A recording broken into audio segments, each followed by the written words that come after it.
Hi, everyone. I'm Jerry Davidsey, CEO of Presilium Private Wealth.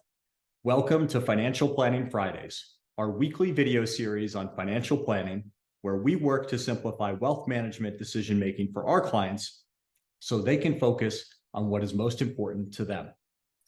Today, in our 16th episode, we wanted to talk with you about the historical market performance after midterm elections. One of our favorite hobbies at Presilium is looking back through history for clues on what may happen now and in the future.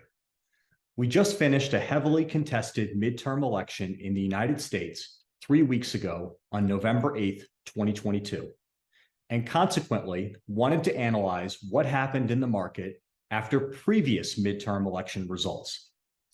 We have had 18 midterm elections since 1950. This chart shows the 12-month return of the S&P 500 after every one of them. As you can see, according to Bloomberg, the market has been positive for the 12 months following every single one of these. In fact, the average 12-month return immediately following a midterm election has been 18.6%. Furthermore, the return for the 24 months after a midterm election has been 33.7%. This may happen for a few reasons, including the tendency for the midterm elections to create additional gridlock in Washington, D.C. The market has tended to do better when there is more certainty in what the government will be able to accomplish or not accomplish going forward. The sitting president's party has lost an average of 25 congressional seats and 3 Senate seats after every midterm election since Harry Truman in 1950, which has the tendency to create additional gridlock and in turn, improve market results.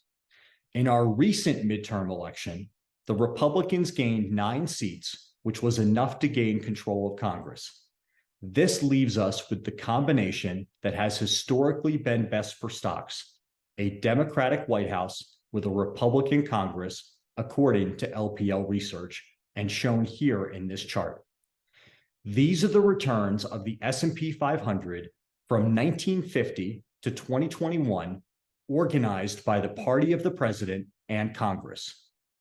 This shows that the average return of the S&P 500 with a Democratic president and a Republican Congress, just like we have right now, has been 16.3% per year.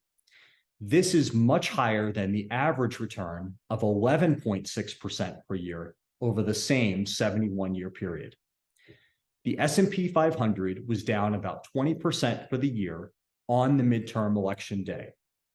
Since then, the market is up about 4% over the past 3 weeks. We don't know exactly what will happen next. However, if we use history as a guide, this is likely a good time to buy stocks and to make long-term investments, as we could continue to see gains like we have seen after the previous 18 midterm elections. Thank you for joining us today for a very important topic. I think the one thing from politics that everyone can agree on, especially right now, is that it can be very polarizing and emotional. And it is exactly those moments of high emotion that can be the exact wrong time to make any major updates to one's portfolio.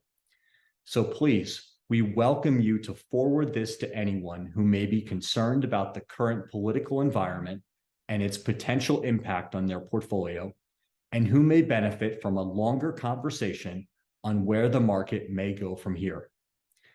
Thank you and have a wonderful weekend. We look forward to talking with all of you soon.